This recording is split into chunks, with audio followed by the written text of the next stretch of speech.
I think one of the wonderful things about marketplaces, and more in particular with property, is when the market is good, business is great. When the market is not so good, business is great. And it's just the nature of... That sounds like a great business. It does sound, and that is why I'm loving PropertyGuru, and that's why it's a great business. Everyone's making a lot of money. It's great. And hence the appetite to invest. And the turnover of the property. It's all good. So the appetite to invest is high. I get. And then on the flip, in a tough market, I think savvy agents and customers understand that it's harder to find that buyer. So what then happens is you start thinking about where you're investing and putting it where it actually works.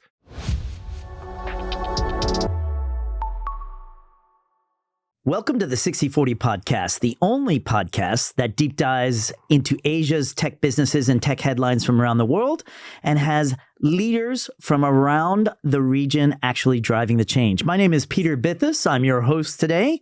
I'm sitting in for Maria Lee, who's on a plane, as is Prashanth. So I'm all you've got today, but I am happily and luckily joined by Louis Ng, who joins us here today in the studio. Louis, how are you today? I'm fantastic, Peter. It's good to see you again. Fantastic. Well, we'll introduce you properly in a moment, but I really like to thank you for your time here today.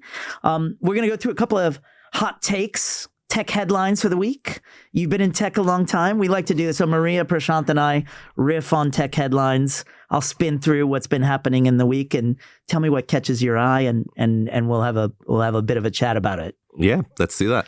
Fantastic. Well, it's actually been a kind of a slow week in tech over the last week. So global headlines for the week: NVIDIA becomes the first $4 trillion company. I can't even think in terms that big, $4 trillion. Briefly surpassed Microsoft and Apple before closing slightly lower. McDonald's, this is a fun story.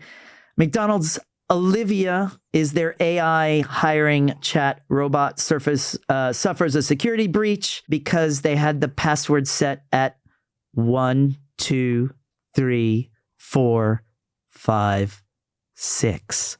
So more on that. Amazon Prime Day went very well apparently for Amazon. Investors were happy. Apple teases the Vision Pro 2. Do you have a Vision Pro, Louis? I didn't know they existed, Peter. Oh, you didn't know they existed. Now there's two. You know, being part of 60/40 podcast panel, I knew they existed, but I didn't know that the Vision Pro was so successful that they needed a sequel. So IKEA launches its first speaker without its partner, Sonos, longtime partner. This is very sad for me. I own $1,000, more than thousands of dollars of Sonos speakers. And I've been a big Sonos fan for years. And to watch that brand just implode on itself over the last couple of years has just been brutal. That's kind of globally. In Asia, much closer to home. Congratulations, Atom, the Singapore's buy now, pay later player, try saying that 10 times fast, closed $75 million round to expand in the Philippines, one of my home countries. Do you use buy now, pay later for anything, Louis? I don't use it personally, but it is a solution that is interesting. Yeah, it is. It is indeed. ERP startup in India, Taylor, raised $22 million. So a couple of nice rounds. Congratulations to the startups out there that involved in that. Couple more cyber attacks, always cyber attacks. Qantas out of Manila call centers were hit in a phishing attack. Somebody clicked something that they shouldn't have. Louis, be careful of what you get and don't click everything, okay? Especially stuff from me. That's why I avoid your emails. Peter. Yes. So meanwhile, Microsoft closed and exited Pakistan. And more intriguingly, Foxconn pulled back all its Chinese engineers working with Apple iPhone factories in India. Dun, dun, dun. So that's a quick spin through. Nothing hugely earth-shattering in this part of the world, but what interests you there? Well, I'm quite intrigued actually by McDonald's, number one, because I'm a McDonald's fan. You can tell by my weight. Yes. But also passwords of 1, 2, 3, 4, 5, 6. 5, 6. No special character. I thought that was mandatory nowadays. I know. So, and don't use anything easily guessable either. Clearly somebody missed that. Yeah, so actually what happened there, and it tells you a very interesting story of be careful on how fast you move as an organization. McDonald's, as you can imagine, Louis, hires many, many, many thousands of people every year. Hiring is a big challenge, as you know. We'll talk about your journey in a minute. And as I know, obviously, for longtime listeners, you would know that. And they worked with an AI startup called Paradox. They're a large AI startup out of Silicon Valley in the large-scale HR recruiting space. So think McDonald's and other large-scale Best Buys and other companies like that. Through their Paradox.ai integration, somebody at Paradox set their password as 123456, and they didn't have two-factor authenticated turned on. Voila! Every single applicant to a McDonald's job over the last 3 years had their details exposed. Company and vendor, hello Paradox, address the issue. So do you have any security at Property Guru? Well, yeah, it's becoming such an important topic exactly for the reasons that you stated, like the disruption it can have to a business, but importantly, users and consumers is just tremendous. So yeah. It's massive. It's massive. It's a big talking point for I think all responsible tech companies. Yeah, I think there were three things I found really interesting about this. Firstly, most of us, when we think about cyber and stuff like that, we think of our own front end websites, right? So Property Guru or Seek or your own website. This had nothing to do with the website. It was a partner through a partner integration, kind of a backdoor. And the second thing, it had to do with a back office process that was getting automated. And nothing to do with the core of flipping burgers or giving great fries with that or anything like that. Cyber attacks can come from anywhere. And also just a good reminder, I mean, really, who doesn't have two-factor turned on these days? So no, that's true. The sad thing is it's usually the case, right? It is the back-end processes, internal. So like education, awareness, all of that stuff is something that is important. Yeah. Well, it can happen to you listeners out there. It can happen to anyone. It can happen to anyone. So let's shift. So our guest here today is Louis, obviously. Louis, many of the deep tech listeners would know Louis because he is a well-known executive around the region, one of the better-known executives in tech and one of the most experienced executives in tech in the region. He's had a long and storied journey that covers both Australia, Southeast Asia, hopping around an incredible list of brands. So if I just go through it, Louis started his career actually in sales originally, but in tech and telco, right? That is right. Fantastic. Telesales was my first job, Peter. Telesales at Telstra, right? Yeah. That's fantastic. Hourly sales targets, I remember that. So listen, I'll just spin through the logos and then Louis can kind of think through the story. So Telstra, Apple, News Corp, right? So News Corp. Global Yellow Pages, which got him into marketplaces, TripAdvisor, Property Guru, first time around, Carousel, Seek, unbelievable. That's the best brand on the list right there. That's definitely the best brand on the list. And then back as now you're the Chief Executive Officer of Property Guru. That's right, Peter. That is an amazing, amazing journey. So Louis, for those that may not know Property Guru as well, tell us about Property Guru. Yeah, well, hopefully if you're listening, you know Property Guru, but we are the leading marketplace in the region in Southeast Asia. We operate in 4 markets, Singapore, Malaysia, Vietnam, and Thailand, where we are leaders. And our job is really to help every individual find a perfect home and help agents succeed in their business. Fantastic. So I think, we have a broad spectrum of listeners. Everybody from my mom who listens, she's one of the 5 listeners out there. So she's at least 20% of the listenership. No, but we have, quite experienced tech execs and VCs who listen in. But we do have a lot of people at different stages in their tech career. And I know you're first of all, congratulations. Your CEO role is relatively new. Is that right? Yeah. 4 months. 4 months.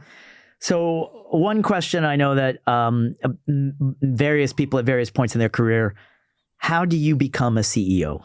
How do you become a CEO? If I'm a young tech listener and I go, I want to be the CEO of a tech company like Property Guru, how do I become that? Like, how does that happen? Well, I think the first thing is just do your job and do it well, regardless of what role or what level you're in. CEO for some people is a goal.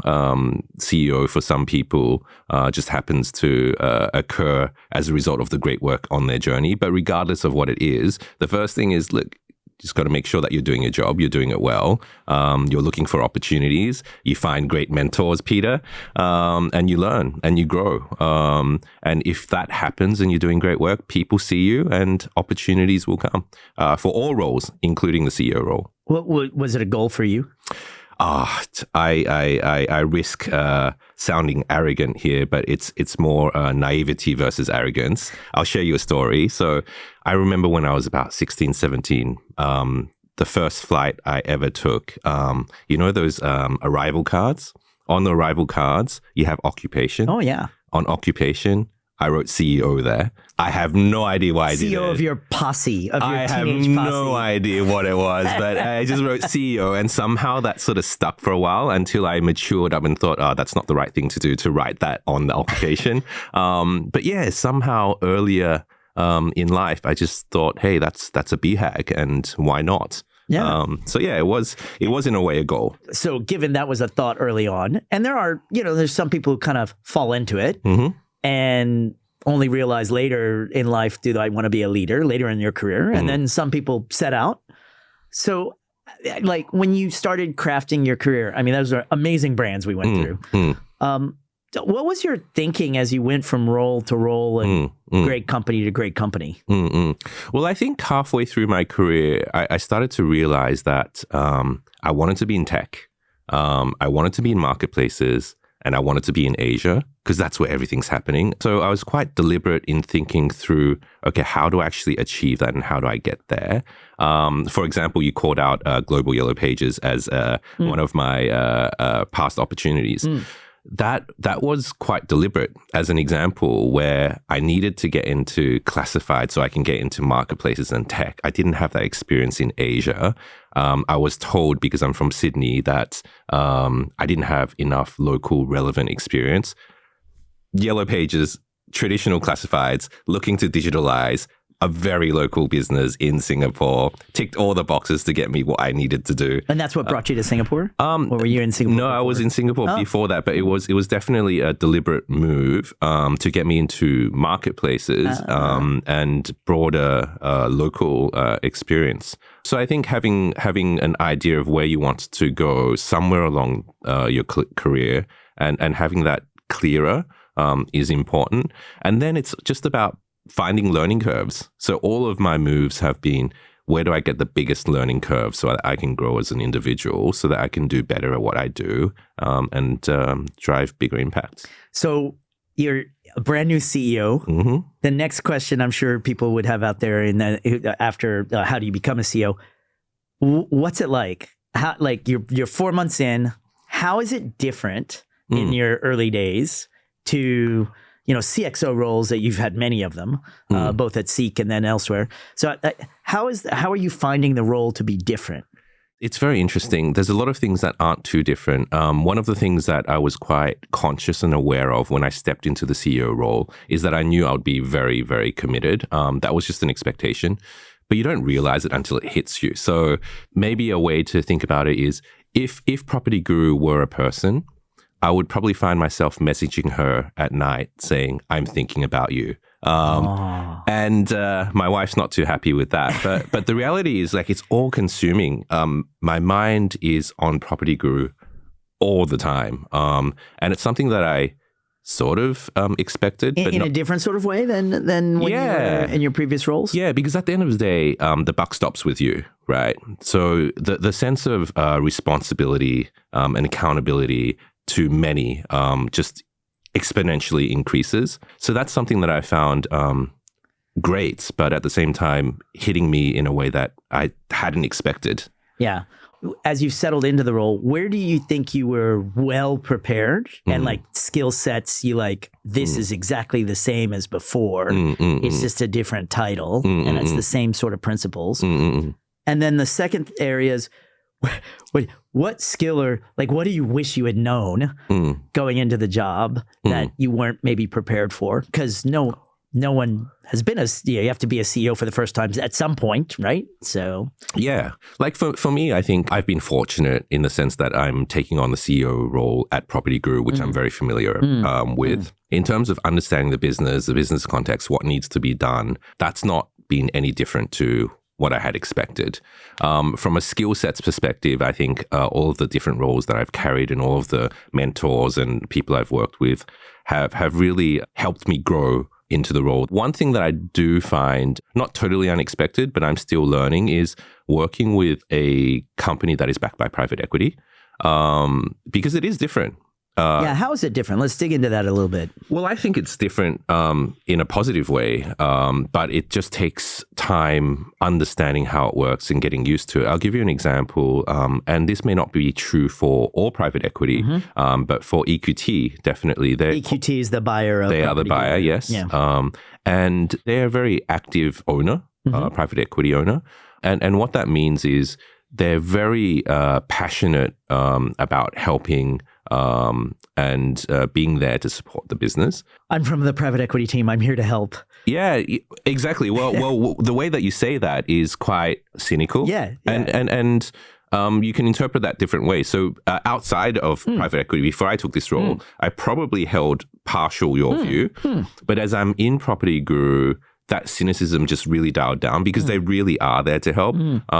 Goals are 100% aligned. And the beauty of working with a private equity like EQT is that they give you access to skills, expertise, networks that you would probably otherwise not have. And that's been a tremendous benefit. So understanding how to leverage that almost as an extended team has been something that I'm learning, but So what would be an example of a business decision over the last 4 months that you had to make at PropertyGuru that EQT as a shareholder was a really great partner with you in helping craft whatever the decision was? Yeah, I think one that's been quite public is the fact that we really decided to focus on our core. And what that meant was we had to look at our business, look at where we want to go in the future, and say, hey, there's so much we can do in the core of our business. And hence, if we really want to be serious, we should probably only focus on the core. And that meant winding down some businesses or business units, which EQT, I think, were very, very supportive on. And we had good discussions, and they enabled that to happen quickly. Yeah, so most of us around the region, we've watched PropertyGuru grow up alongside people like JobStreet and Seek and Car Sales and a whole bunch of other classifieds. And when businesses and startups reach different phases, you kind of characterize them, oh, it's a scrappy kid and they're doing whatever they can on the playground to survive. How would you characterize coming back into PropertyGuru? What stage of PropertyGuru, like say for Grab, reached a point where it really needed to drive to profitability, professionalism, to make the company ready for IPO or whatever it is? What is the nature of the evolution of PropertyGuru challenge that you took on? I would say, using your same analogies, I would say we're probably a young, successful professional early on there in their career who's done really well for themselves, right? So think of someone who's left school for a while, done a few jobs, been promoted a few times, and just really successful. The stage where we are now is, okay, well, maybe to your earlier analogy, it's now getting to a CXO level or a CEO level. Yeah. So it's really about building on the great foundations and skill sets that we have to really drive scalable impact for our customers. And what are the things that you want to bring to that journey as a new CEO? So you've been at PropertyGuru before, so you've contributed some to the early years. Yes. Or at least the middle years or whatever.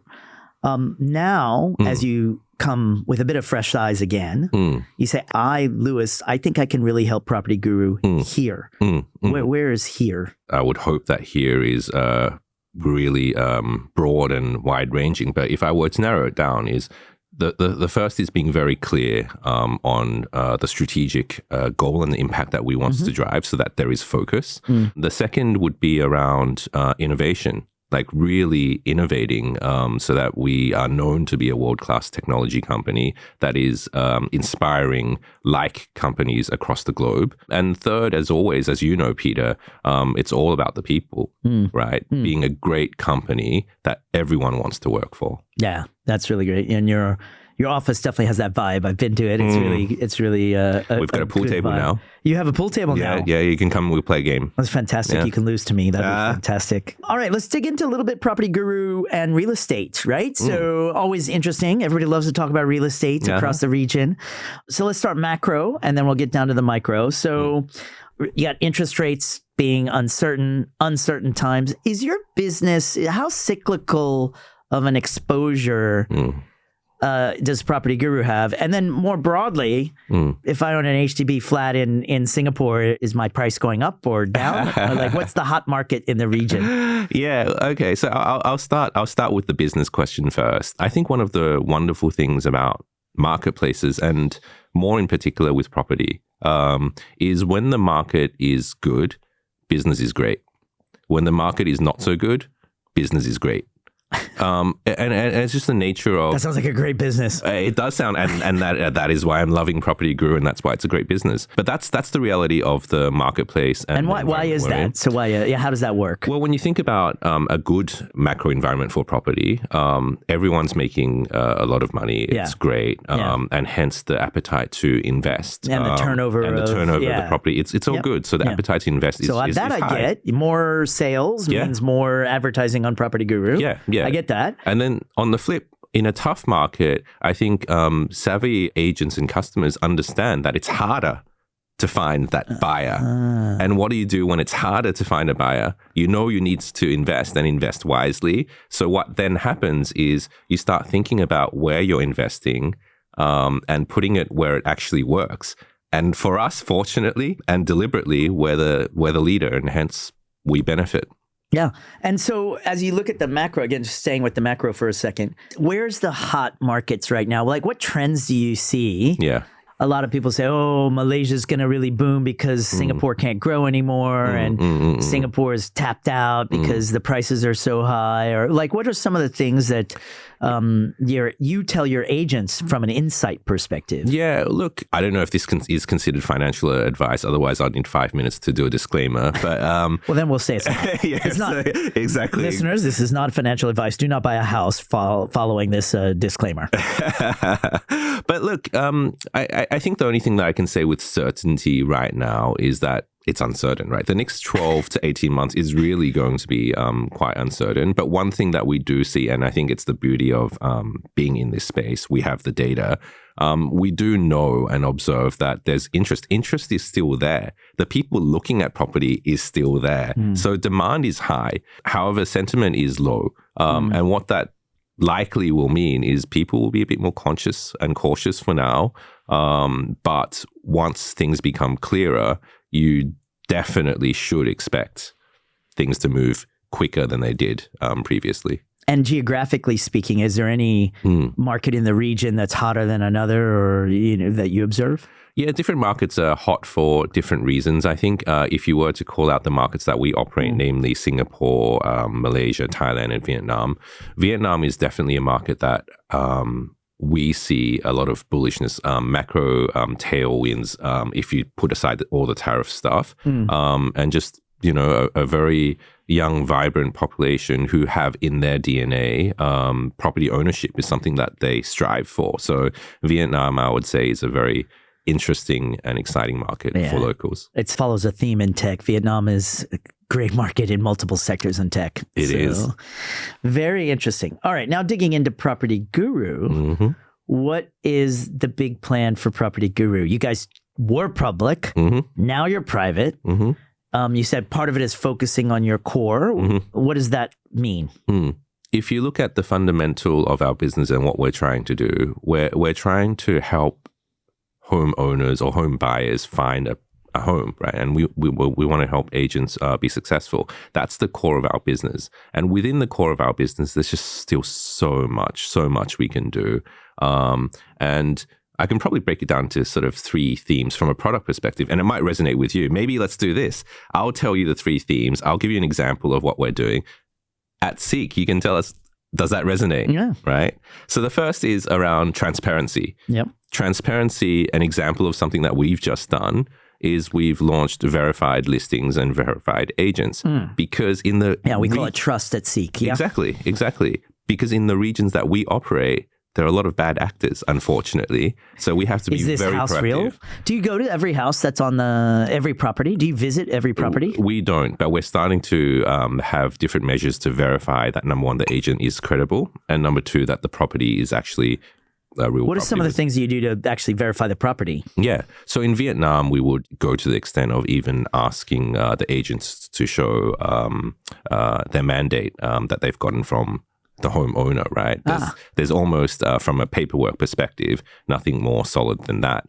And then on the agent side, like we look at things as in Singapore as examples, the clearest one, a CA license number. In other markets, it's not as clear. Yeah. But then you look at things like how long they've been in the market, how many transactions they've done, how long they've been with PropertyGuru, etc. So there are a lot of different things you can do to increase the trust. I like this example, and I like this example on two fronts. And you mentioned the multi-sector application of that. This really is a Southeast Asia, and I assume maybe Africa, LATAM, but Southeast Asia, every country is different. The landscape is different. You know, if you're a Zillow in America thinking you're just going to come and it's just going to be the same, it is so different. And actually this issue of trust in marketplaces, whether it's carousel, whether it's a job, whether it's a car, whether it's a house, is so real. So that resonates a lot. So that resonates. Good. Number one. Number two is efficiency. So I'll give you an example of that. We just launched about 2 weeks ago AI listing creation to make our agents more effective, from writing a description of the property,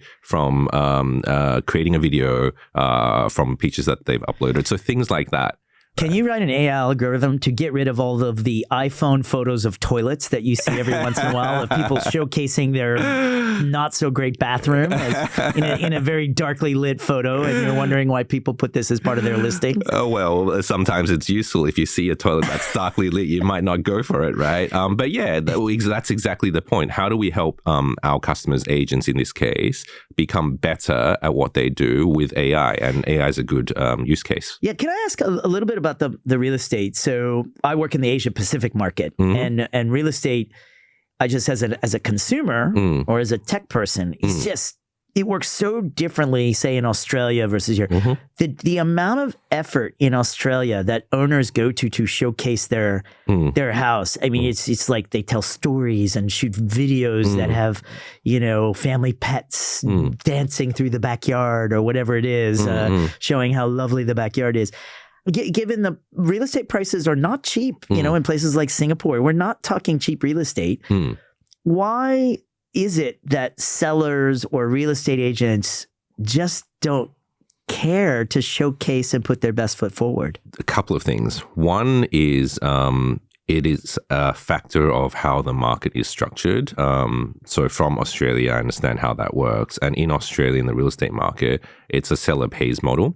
And hence, they're much more invested, and the content a lot of the times comes with cooperation from the sellers. In our markets, it isn't a seller's model.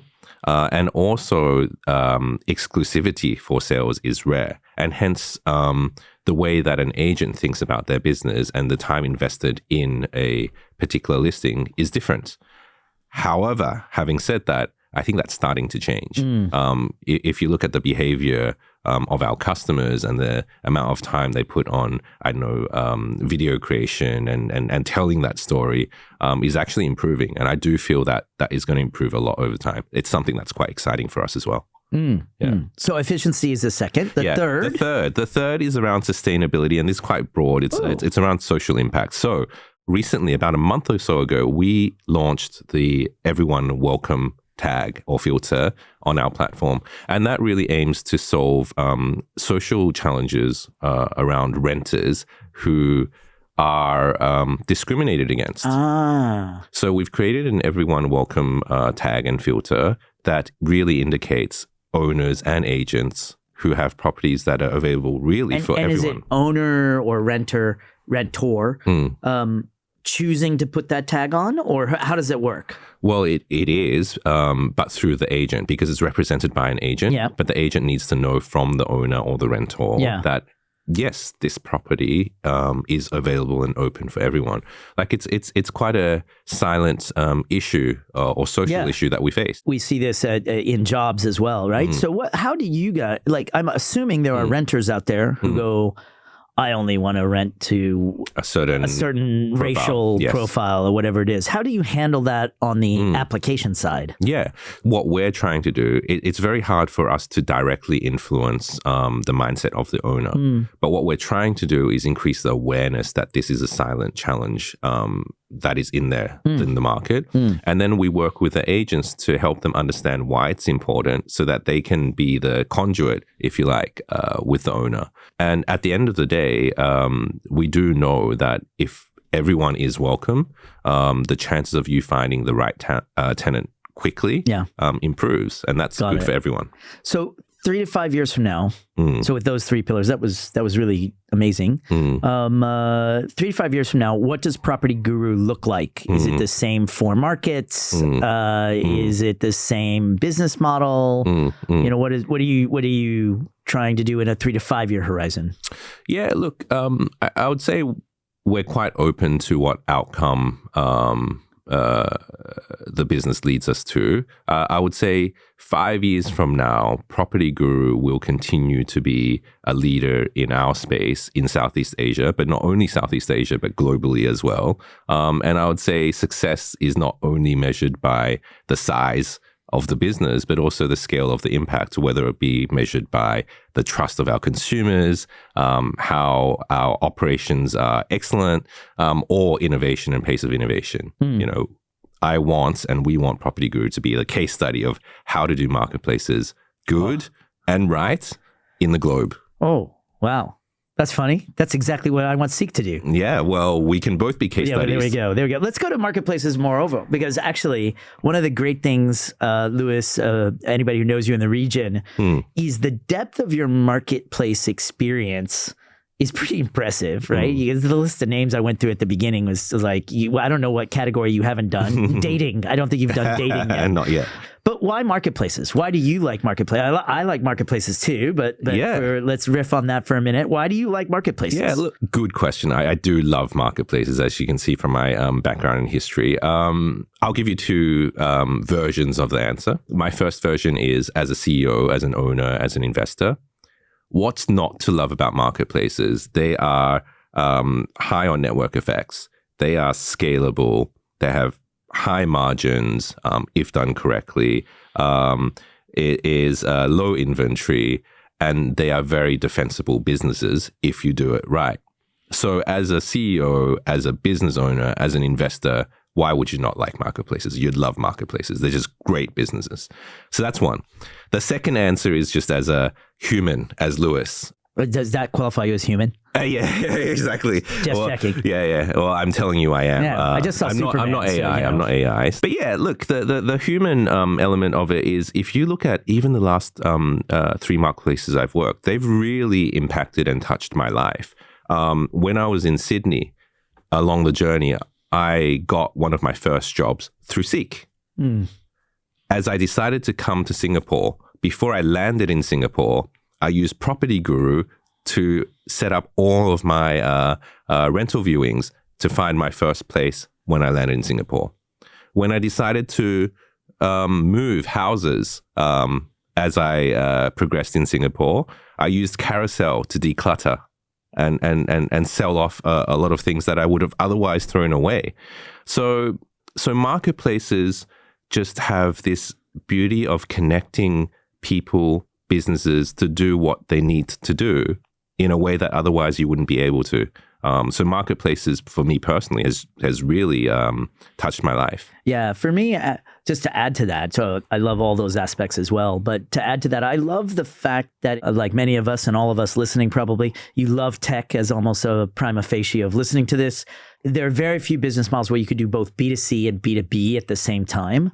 And marketplaces put both B2C muscles and B2B muscles together. And it's extremely dynamic. Let me do the flip side, because you mentioned the defensibility, which is true, but defensibility means you have to go through a journey to be successful to get there.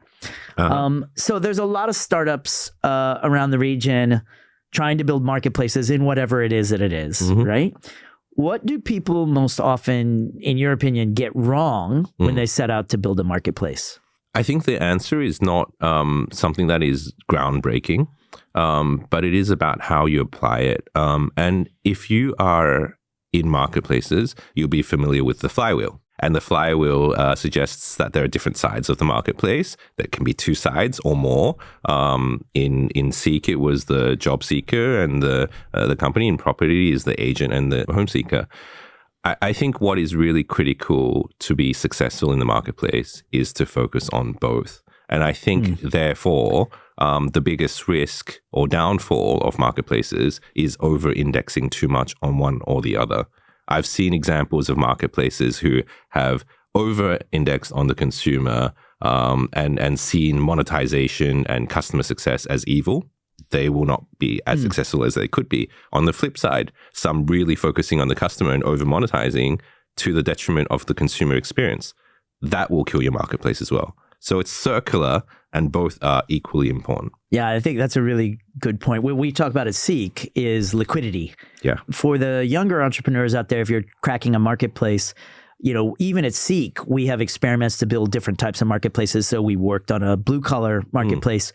In order to get liquidity, we focused only on one town, Bali, right? And then we went for another town and another town and another town. Some of the early e-wallets did this very, very well.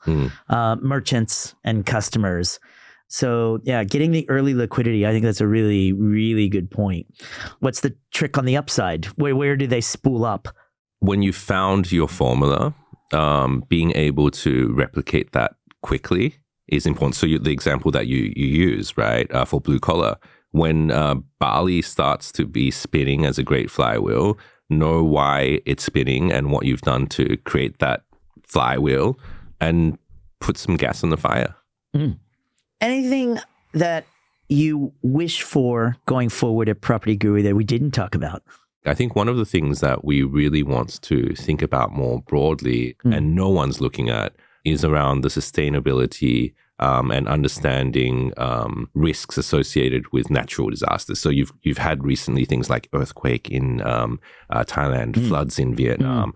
That becomes so much more important now when you think about property, and understanding the social risks of things like climate or natural disasters becomes more important. That's something that doesn't come naturally today in our markets in Southeast Asia. It does in more developed and more sophisticated markets like Australia, for example. I think there's a great opportunity just in this space alone for us to, again, be leading and being responsible as a leader in our space. Okay, so now we're going to mix up. We have a little bit of fun, a little bit of quick fire questions. One fun question to get it started, and then we'll go rapid fire. So before you started your journey at Telstra and then went to Apple and then went to, like, if you think early, not in your career, but early in your working life, what job did you take or do that gave you experience to help you on your real career life? Peter, I think I feel every role and every job that I've gone into, I've learned something. And I think that's just a mindset and approach that you need to take. But let's start with the start of my career. I landed in telesales in Telstra out of practical reasons. I studied arts. I wanted to be a creative. Yeah, what did you study? I studied digital media. So that was about videography. Kind of. Yeah, sort of. Like the glasses is the only thing that's left creative in me, and some painting every now and then. But I landed in that role purely out of need, and that just started my whole commercial career. But what I learned there was the importance of, number one, communication. Like, it was telesales. If you can't communicate, you're not going to be able to sell. Number two, hourly sales targets. And that was as stressful as it was. Like, having a target and working towards that relentlessly, you just improve tremendously. And I think the third, starting in sales and telesales, I believe that's helped me along my career, because I have a strong appreciation of everyone in the organization, whether you are right at the bottom or you're at the top. It doesn't matter. Everyone is important. Oh, fantastic. All right. Are you ready? We're going to do rapid fire. Favorite country to do business in Southeast Asia? Has to be Singapore. Why is that? It's so easy and there's so much opportunity. Oh, there we go. Favorite food to eat around the region? Favorite food to eat? I like my pho in Vietnam. Oh, pho. Nice. Favorite country that Property Guru is not in that you would love to be in? Oh, goodness. That's a hard question. There are so many. I don't know. Let's say we exited Indonesia. Indonesia is still interesting. It's hard. Yeah, fantastic. If you could work in one marketplace other than Property Guru that you haven't yet worked in, so you can't say Seek or anything like that, what marketplace would you want to work in? I won't name the name. I would say I have not done food. I love food, and I've not done dating. I don't know if I could ever do that so now that I'm married. Food marketplace, like Uber Eats or like delivery? Potentially. Yeah. Just to complete my experience. Do you hear that, Deliveroo? So you've got potential CEO waiting in there. Job that you'd like to do other than CEO? I'd be an artist of some sorts and go back to my original dream. Oh, fantastic. Painting, film, anything creative. Oh, fantastic. Fantastic. Oil, watercolor? Watercolor, acrylics, sculpting, anything. Sculpting. Like, AI, video creation, that'll be cool. Yeah. I have visions of you sculpting like Whoopi Goldberg in Ghost, right? So with Patrick Swayze and Unchained Melody playing in the background. Yeah. So get that mental picture out of my head, please, right now. Worst thing about working for me? Oh, goodness. A lot of people might resonate with this. Peter, you've just got way too much energy. Like, you make me feel lethargic and old all the time. I don't know how you do it. It's the 10 macchiatos. Those are two adjectives I would never associate with yourself. Favorite job that you've had prior to Property Guru and Seek? I would have to say TripAdvisor. It was my first step into marketplaces in the region, starting the business from nothing and growing it and opening up all the offices around Asia. And it was travel, which was really fun. The upgrades to presidential suites was awesome. Best advice you would give to any private equity firm looking at investing in Southeast Asia? Yeah, you should invest in Property Guru. Oh, there you go. That's a good one. And last question. Best advice that you would give to a young tech person starting their career? Be hungry, be ambitious, learn. Everything is a learning opportunity, and have humility. You know, there's always someone better. Learn from them. Fantastic. I'll take a moment. We'll wrap up now. And of course, we've got Peter's poem coming up. We can't have a 60/40 episode without Peter's poem, unless, of course, Peter isn't here. But I'm here today. So before you get there, I have been in tech in this region working for 25 years at a minimum. I've been working longer than that because I worked outside of tech before I found my way. There are very few individuals who have the depth of experience, but also the human connectivity, which you didn't talk much about. And so I'm going to take a moment to shout. There will be very few tech leaders in the region who are as in tune with their teams and with the culture and can navigate across Southeast Asia as ably and sensitively as you. You're a really wonderful leader. I am very happy for the Property Guru team, far more so than EQT, and they're very, very lucky. If you follow tech in the region and you ever get a chance to meet Louis, please do. He's a font of knowledge on marketplaces and also a mean mahjong player, so which we didn't talk about today. But I do want to say thank you, Louis. Thanks for your time, and we really appreciate you coming on 60/40 today. Thank you, Peter. And for the listeners out there, we've got one last thing. Peter's poem. I got all starry-eyed. So those of you probably picked up through the episode, Louis used to work for Seek, for actually yours truly, for a number of years, painfully, I'm sure, on his part. So he's gone from Seek, and now he's the fancy schmancy CEO. So my poem today is for you, Louis. Oh. It's a love poem. Ode to Louis, from Seek to the peak. You crushed it at Seek, cool and composed. with decks so thick, with dashboards well posed. From yield to freemium, smooth as silk, juggling 6 markets and your latte milk. But just as I thought, he's in for good. You vanish, poof, as some stars would. Now CEO, all fame and flair, with fancier snacks and a fancy air. We're proud, and yes, a tad dismayed. An MVP by EQT was swayed. So go rule the rooftops, go play the game, but don't forget from whence you came.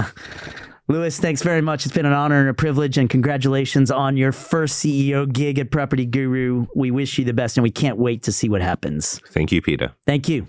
Well, there we go, 60/40 listeners. That's another wrap on another episode. A great episode. Thank you, Louis, again.